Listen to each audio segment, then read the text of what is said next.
It's Sai here with Something Country UK. I'm here with Twinnie at Red Rooste Festival. Hi guys. So a great show. I've Thank just you. been down there. You might see me taking some of the pictures. Thank you. Oh, that's. Obviously, is this your first time here at Red Rooster? It is. It is. Wasn't sure what to expect, but it was lovely. I wasn't even sure anybody would know any of my songs, and they did. I was like, oh, am I famous? Thank you.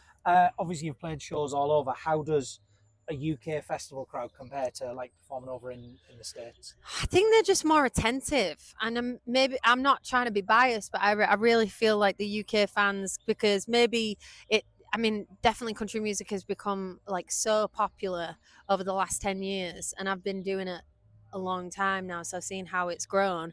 But I just feel like it's more of a novelty for them over here. So when they have like American bands or like even English people, like they're really attentive to the lyrics and they're up for it. I was making them do aerobics with dancing and clapping and getting them to sing and all the rest of it. And I just think in America, because it's so oversaturated with music, and like on Broadway, every single person is like amazing. They'll be playing on Broadway and then like play for Chris Stapleton or like just like ridiculous. So I feel like they're quite spoiled. Yeah. They're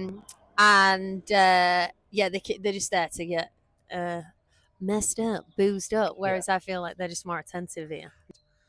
So speaking of your music, obviously a lot of your tunes like kind of get people emotionally.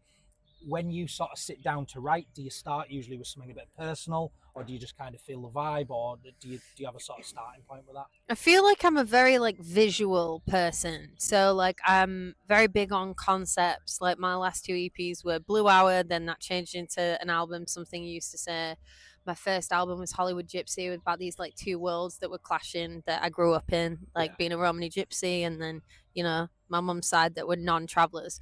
So I feel like I take a lot from experience. Like a lot of these songs are very personal, and I feel therefore they're quite relatable, especially for a young woman like trying to fall in love, being out of love, getting cheated on, like whatever it is. Like, and then so I'll come up with like a concept or a title or something, like a saying that somebody has said to me. I'm always like on my voice note or in the middle of the night, like going, and then wake up the next morning and go, that's shit, can't use that.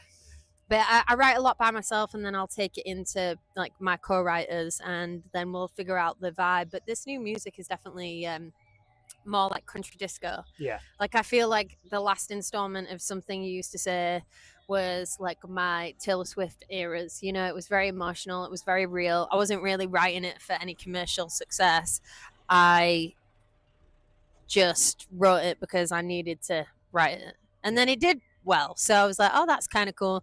And now we're on to like Happy Hour, which is, the lyrics can be kind of sad or whatever, but I just want to make people move on this. So 20 eras too are coming soon. Yeah, I feel like the whole 20s are my era. Do you know what I mean? Like, guys, make me blow up. I need to blow up in the 20s. So whether you ever get this or not, if you ever get a weekend off, because I know you do a lot of shows and you seem to be everywhere, what does a weekend off with Twinnie look like? What do you like to do in the downtime? Definitely not this weekend. I literally flew in yesterday and I fly on Tuesday. I was like, who comes to England for a weekend? Me. I do. What does it look like? I love dogs. I love dogs. A lot of my friends have dogs. My dog's over there, Sonny. He's allowed at this festival, which is amazing. So if you've got a dog, come to this festival next year. I love hiking. I love being around nature, seeing friends. I like being by myself as well, because I feel like a lot of people see me as an extrovert, but I actually think I'm a extroverted introvert, maybe. Like, because I feel as an artist, you're constantly having to give out. It's a lot of output. So when I find time to myself, I need to like kind of recharge. Also, I am a person that is very sensitive to energy. So like if someone's like negative or a vamp, I'm like, and then sometimes you're in those situations where you have to speak to them people, unfortunately. But in my head, I'm like, okay, I really just want to go home and watch Love Island or just switch my brain off, from music. But sometimes, like, as you probably have guessed, I've got ADHD, so I can never sit still. It's a real problem. So when I find something that it's usually other outlets like painting or like drawing or journaling or just like being in nature. I can't sit still for very long, you know. If you could go back and give first gig Twinnie any advice, what would you tell her? Oh, I'm trying to think when my first gig was. I think it takes an artist. Bear in mind, I grew up on the stage, so I was kind of lucky because I have no problem with like the stage is the safest place for me. Yeah. Do you know what I mean? Off the stage is kind of unsafe because it's mine. It's my, my world. I'm letting people into what I'm doing. I think I would tell her to be herself earlier. Like, it doesn't, like, don't watch what anybody else is doing. Be who you are, and people will gravitate towards like that. Like, authenticity is the highest vibrating frequency. And I think, like, if you're trying to be like anybody else, not that I was trying to do that, but I would be influenced, I guess, like we all are. Nothing's original, it's all, regurgitated.